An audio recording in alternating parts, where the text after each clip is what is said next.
88 کے بعد سمجھے میرا سیاسی کیریئر شروع ہوا. میرے مائنڈ میرے فادر کی سوچ تھی کہ میں پولیٹکس میں آؤں. کراچی آئے تھے، ہم نے بی بی کا استقبال کیا تھا کیونکہ وہ بڑی لیڈر تھیں اور پاکستان بدقسمت ہے کہ ہم نے ایسی لیڈر کو کھو دیا. ہمارا NFC ایوارڈ، ہمارا جو بجٹ بنتا ہے، جو یہاں سے ٹیکسز وغیرہ جمع ہو کر ایک پول میں جاتے ہیں، تو وہ جب ہمیں نہیں ملتا تو ظاہر ہے اس کا اثر، کیونکہ وہاں پر ان کو سپورٹ ہو رہی ہے اور سندھ صوبے کو سپورٹ نہیں ہو رہی، تو اس وجہ سے ان چیزوں پر اس کا اثر پڑتا ہے. پیپلز پارٹی کی حکومت کافی جو مسائل ہیں وہ حل کر رہی ہے.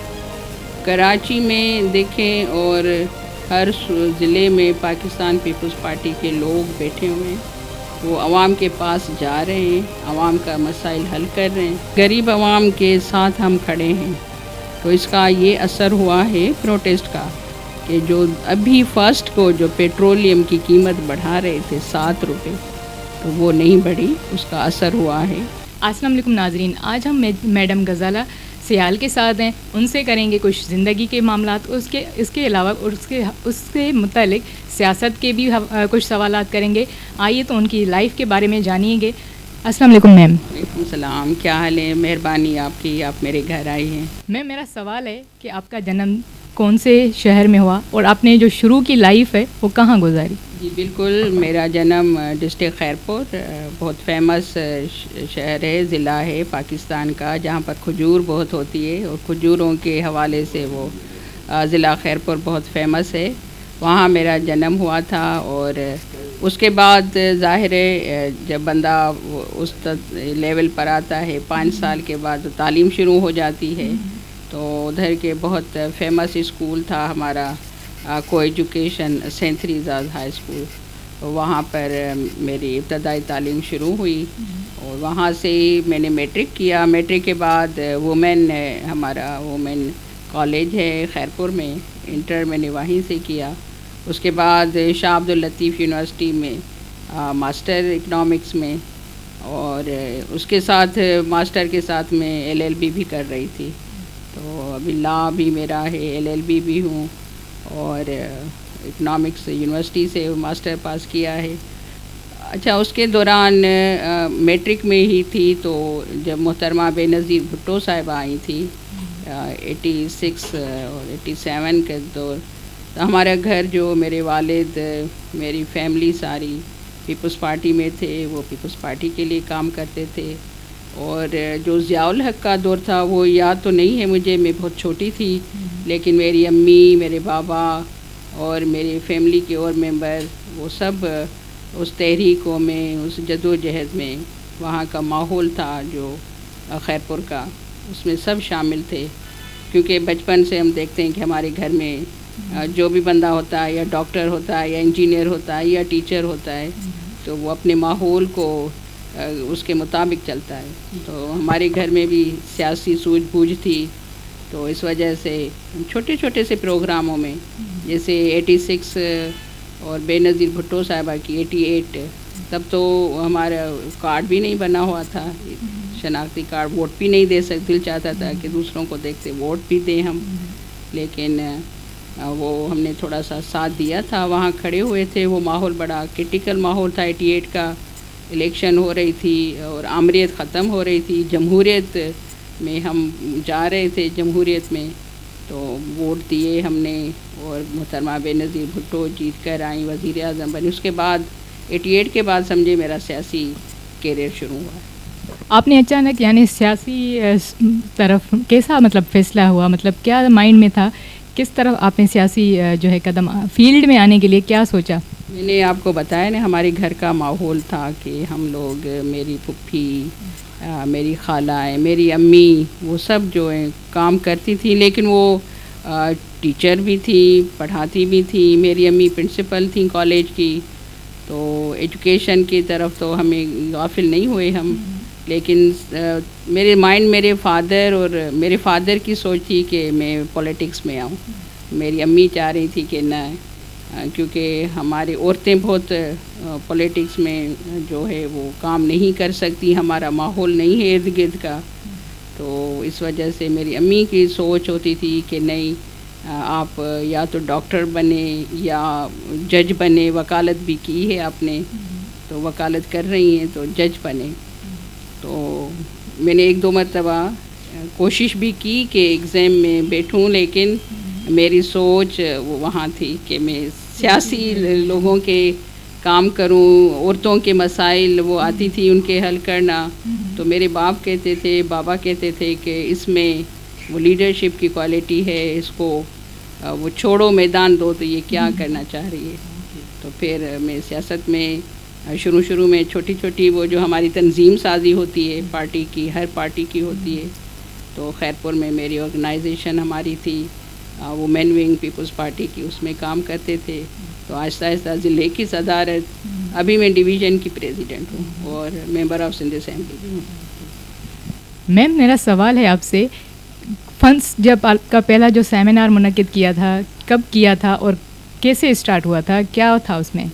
سیمینار کا ہمارے ہاں جو سیاسی ایکٹیویٹیز ہوتی ہیں، وہ سیاسی ایکٹیویٹیز میں جلسے ہوتے ہیں، ریلیاں ہوتی ہیں، جلوس ہوتے ہیں، احتجاج ہوتے ہیں. تو محترمہ بے نظیر بھٹو صاحبہ جب ملک میں واپس آئیں، پہلے تو نواز شریف تھا، نواز شریف تھے وزیر اعظم، اس کے بعد مشرف آئے تھے، پہلے بی بی تھی، پھر نواز شریف، پھر بی بی، پھر مشرف، پھر نواز شریف. تو اس دوران ہمارے جلوس، جلسے، ریلیاں، احتجاج، دھرنے، وہ جو سیاسی ایکٹیویٹیز ہوتی ہے وہ ہم کرتے تھے. تو ظاہر سیمینار میں جب حکومت آتی ہے تو چینج ہو جاتا ہے، اس میں سیاسی، کیونکہ گورنمنٹ کی طرف سے ہمارے دوسرے پروگرام ہو جاتے ہیں، سیمینار ہوتے ہیں مختلف ایشوز پر، گورنمنٹ کی طرف سے مختلف پروگرام ہوتے ہیں.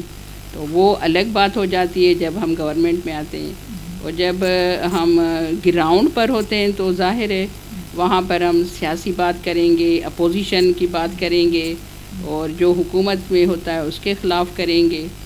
جب بی بی آئی تھی 2007 میں، تو ان دنوں میں بہت بڑے ہم نے احتجاج کیے تھے مشرف کے خلاف، آمریت کے خلاف، اور جمہوریت کے لانے کے لیے. تو اس میں بہت مختلف ہو گیا تھا کہ ہم کئی گھنٹے دھوپ میں بھی روڈ پر بھی بیٹھتے تھے، احتجاج کرتے تھے.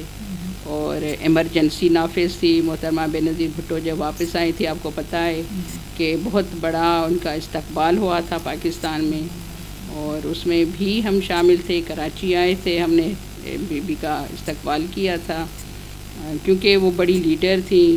وہ پاکستان بدقسمت ہے کہ ہم نے ایسی لیڈر کو کھو دیا، کیونکہ اس کے بعد پاکستان کی صورتحال ابھی تک نہیں ٹھیک ہوئی، اور بہت کرٹیکل صورتحال ہے پاکستان کی، اور دن بہ دن اور بھی خراب ہوتی جا رہی ہے.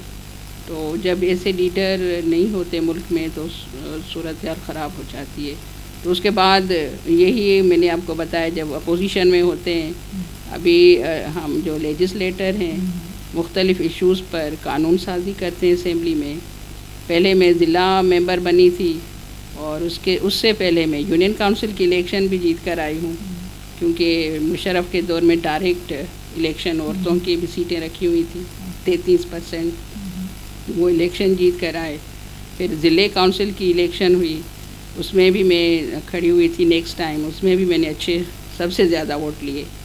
اور پارٹی نے دیکھا کہ یہ کام بقوالی بندی ہے، کام کر رہی ہے پارٹی کے لیے، ملک کے لیے، صوبے کے لیے.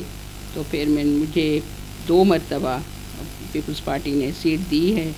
ابھی میں دوسری مرتبہ پاکستان پیپلز پارٹی کی ایم پی ہوں. میم کیا اسٹرگل کرتی ہیں آپ، کیسے مطلب سیٹس اچیو کرنے کے لیے آپ کو کیا اقدامات اٹھانے پڑتے ہیں؟ پارٹی کارکردگی دیکھتی ہے کہ ہمارے لیڈر چیئرمین بلاول بھٹو، اور کیونکہ محترمہ بے نظیر بھٹو نے بھی ان کے ویژن، ان کا مشن اسی کو لے کر چل رہے ہیں. ذوالفقار علی بھٹو کا، جس نے پاکستان کو بہت کچھ دیا، پاکستان کو ایٹم بم دیا، پاکستان کو آئین دیا، اور پاکستان کے ایک فرد کو ووٹ ڈالنے کا حق دیا. پہلے نہیں تھا، اس میں عورت ہو مرد ہو ان کو ووٹ ڈالنے کا حق دیا، اور شناختی کارڈ، شناخت کہ آپ کی شناخت کیا ہے. ظاہر شناختی کارڈ ہے تو غزالہ کا بھی نام آئے گا، آپ کا بھی نام آئے گا، کارڈ دکھائیں گے. تو اسی مشن کو لے کر ہماری کارکردگی کہ انہوں نے جو پارٹی کے بھرپور طریقے سے جلسوں میں، جلوس میں، احتجاج میں، آرگنائزیشن میں کام کیا ہے، تو پھر وہ پارٹی کریڈٹ دیکھتی ہے، کام دیکھتی ہے، اس کے حوالے کے بعد وہ ٹکٹ دیتی ہے. پی پی نے جو ہے ریسنٹلی جو ہے پروٹیسٹ کیا تھا مہنگائی کے خلاف، کیونکہ پاکستان کے حالات مہنگائی ہو رہی ہے اور پنجاب کے بنسبت جو ہے آٹے کی قیمت سندھ میں مہنگی ہو رہی ہے. ٹھیک ہے، تو اس حوالے سے کیا آپ کہیں؟ دیکھیں، ہماری صورتحال سندھ اور پنجاب کی بہت ڈفرینٹ صورتحال ہے، کیونکہ پنجاب میں پی ٹی آئی کی حکومت ہے اور سندھ میں پی ٹی آئی کی حکومت نہیں ہے، پیپلز پارٹی حکومت ہے. جو وسائل ہیں وہ سارے پی ٹی آئی کی حکومت پنجاب کو فل سپورٹ کر رہے ہیں، کیونکہ وہاں پر ان کی حکومت ہے. سندھ کو وہ جو ہمارا ڈیو شیئر بنتا ہے، ہمارا این ایف سی ایوارڈ، ہمارا جو بجٹ بنتا ہے، جو یہاں سے ٹیکسز وغیرہ جمع ہو کر ایک پول میں جاتے ہیں، تو وہ جب ہمیں نہیں ملتا تو ظاہر ہے اس کا اثر، کیونکہ وہاں پر ان کو سپورٹ ہو رہی ہے اور سندھ صوبے کو سپورٹ نہیں ہو رہی، تو اس وجہ سے ان چیزوں پر اس کا اثر پڑتا ہے، مہنگائی بڑھتی ہے. لیکن یہ بات نہیں، کیونکہ ہمارے ہاں اناج بہت اچھا فصل اگی ہے اور بہت اچھا ابھی پھر فصل بوئی جا رہی ہے اناج کی. تو گندم ہمارے پاس ہے. یہ الزامات لگائے جا رہے ہیں، ایسی بات نہیں ہے کہ پنجاب میں بہت سستا ہے، وہاں پر پانی بھی ہے، یہاں پر پانی کم ہے. لیکن میم صرف احتجاج ہی رہیں گے، کیونکہ غریب عوام بیچارے وہ تو منتظر ہیں نا کہ ان کے لیے تھوڑی بہت ان کو ریلیف دیا جائے. اب دیکھیے سندھ ہے، سندھ کو ایک زرعی صوبہ بھی مانا جاتا ہے، لیکن گندم اور آٹے کی قیمت یہاں پہ کیوں مطلب انکریز ہو رہی ہے، ان کی پرائسز. غریب عوام بیچاری ایک ٹائم کی روٹی کھانے کے لیے بھی مطلب بے تابے کہ کیسے اپنے بچوں کو جو ہے گزارا کیا جائے. سیاسی جلسے ایک طرف، لیکن عوام کا کیا قصور ہے اس میں؟ قصوروار کون ہے، عوام ہے یا حکمران ہے؟ دیکھیں، اس کا لوگ چاہتے ہیں کہ ہمارے ایشوز پر لیڈر اور جو پارٹی ہے وہ ہمارے مہنگائی کے خلاف روڈوں پر آئیں. لوگ چاہتے ہیں کہ جو حکومت زیادتی کر رہی ہے ہمارے اوپر، جو فیڈرل حکومت، جو وفاقی حکومت عوام کے خلاف جو مہنگائی یا کچھ اور کر رہی ہے، اس کے خلاف جو اپوزیشن پارٹیاں ہیں ان کا حق بنتا ہے. اگر ہم روڈوں پر نہ نکلیں گے، عوام کے ساتھ نہیں ہوں گے، عوام دیکھیں سراپا احتجاج تھا، تو وہ مایوس ہو کر اور خودکشیاں کرنے پر مجبور ہو جائیں گے.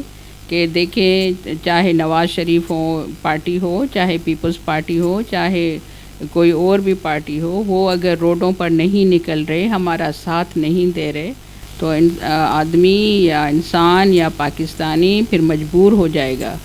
اس دفعہ اب یہ ہے صورتحال کہ ہمارے چیئرمین بلاول بھٹو اور ان کی ٹیم، ان کے جو ہمارے سندھ کے صدر ہیں نثار کھوڑو صاحب، پورے پاکستان میں جو ہماری تنظیم ہے وہ سب نکلی ہے. تو عوام کو یہ محسوس ہو رہا ہے کہ کوئی ہمارے ساتھ ہے. پیپلز پارٹی کی حکومت کافی جو مسائل ہیں وہ حل کر رہی ہے. کراچی میں دیکھیں اور ہر ضلع میں پاکستان پیپلز پارٹی کے لوگ بیٹھے ہوئے ہیں، وہ عوام کے پاس جا رہے ہیں، عوام کا مسائل حل کر رہے ہیں. میں خود جب خیرپور جاتی ہوں تو وہاں پر لوگ آتے ہیں، ان کے جو مسائل ہیں چھوٹے، ظاہر ہے آپ کو بیٹھیں گے وہاں پر چھوٹے. دیکھیں، آپ نے ہیلتھ ڈپارٹمنٹ، اس میں بہت اچھا کام ہوا ہے سندھ میں، سب تعریف کر رہے ہیں، اور ایجوکیشن میں بھی بہت کوشش کر رہے ہیں کہ اچھے کام ہوں. دوسرے ڈپارٹمنٹ میں بھی کام ہو رہا ہے. تو انشاءاللہ جو ہمیں ٹارگیٹ ملا ہوا ہے، عوام کے ساتھ جو وعدے کر کے آئے ہیں 2023 تک انشاءاللہ پورے کر کے، اور پھر ہم الیکشن میں جائیں گے اور پھر ہمیں ووٹ ملیں گے. لیکن کیا سمجھتے ہیں آپ کے پی ٹی آئی کے خلاف یعنی مسلسل جو ہے پروٹیسٹ بھی ہو رہا ہے، لیکن مہنگائی میں تو کمی نہیں آ رہی، غریب عوام کس سے سوال کرے، کس سے پوچھے یہ سوال؟ دیکھیں، غریب عوام کے ساتھ ہم کھڑے ہیں، تو اس کا یہ اثر ہوا ہے پروٹیسٹ کا کہ جو ابھی فرسٹ کو جو پیٹرولیم کی قیمت بڑھا رہے تھے 7 روپے، تو وہ نہیں بڑھی، اس کا اثر ہوا ہے. اور انشاءاللہ میں نے وہی بات کی کہ اگر عمران خان نے ابھی اور کچھ اور کیا اور قیمتیں بڑھائیں، دیکھیں بجلی کی قیمت بڑھتی جا رہی ہے، گیس کی قیمت بڑھتی جا رہی ہے، اور پیٹرولیم کی جب قیمت بڑھتی ہے تو آٹومیٹک ہر چیز کی قیمت بڑھ جاتی ہے۔ تو ہم یہی چاہ رہے ہیں کہ قیمتیں نہ بڑھیں، اس وجہ سے احتجاج کیا تھا۔ اس کا یہی اثر ہوا ہے، یہ فائدہ ہوا، کیونکہ ایک تو 15 تاریخ کو قیمتیں بڑھ رہی تھیں، پھر 1 کو، پھر 15 کو، اب جو وہ انہوں نے دیکھا کہ لوگ سڑکوں پر آ گئے، لوگ مجھے نہیں بخشیں گے۔ عمران نے کہا کہ مجھے لوگ اب نہیں بخشیں، وہ جو جھوٹی باتیں کر کے آیا تھا سارے کنٹینر پر، وہ سب جھوٹ ہے۔